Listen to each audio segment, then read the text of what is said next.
there. So second in this series, I have finished completely washing and lightly sanding this entire dresser, and now I'm just taking stock, seeing if there's any damage.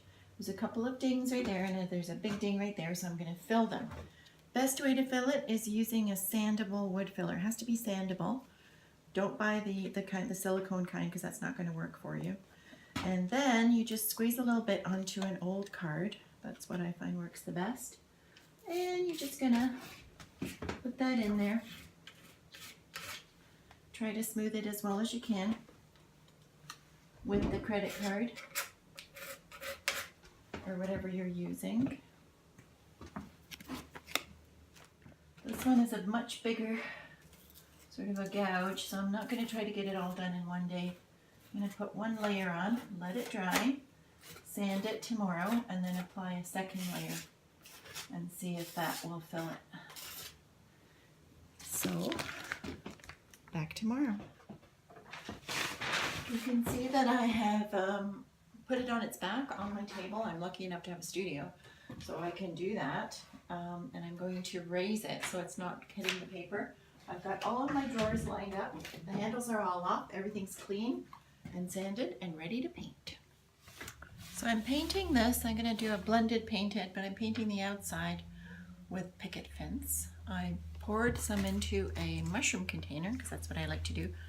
You don't want to be putting paint into your paint jar if you can at all help it. And I'm going to start painting. It's actually extremely simple. I like this flat Stallmeister brush. Works best for me. It has a short handle and it's not very heavy. So that's what works for me. And I'm going to start painting with the grain of the wood. Okay, time to do second coat.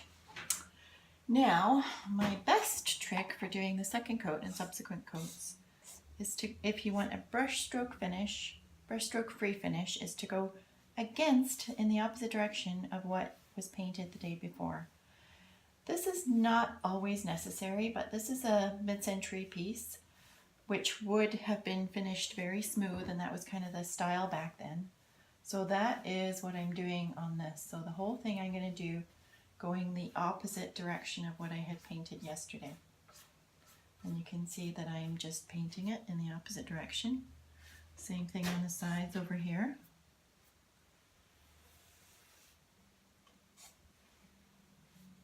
And you can see how smoothly it glides on.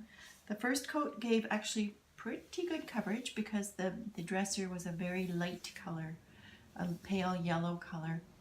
If you were painting something that was very dark, it would definitely require a third coat, sometimes even a fourth coat, and that's just the nature of the weights. It's because they don't have a lot of pigment in them. The paint doesn't have a lot of pigment in it. So it just means that you just have to do more coats. That's okay. This goes on so fast. This will take me no more than half an hour to do the dresser. And then we can do the fun part and start working on the drawers.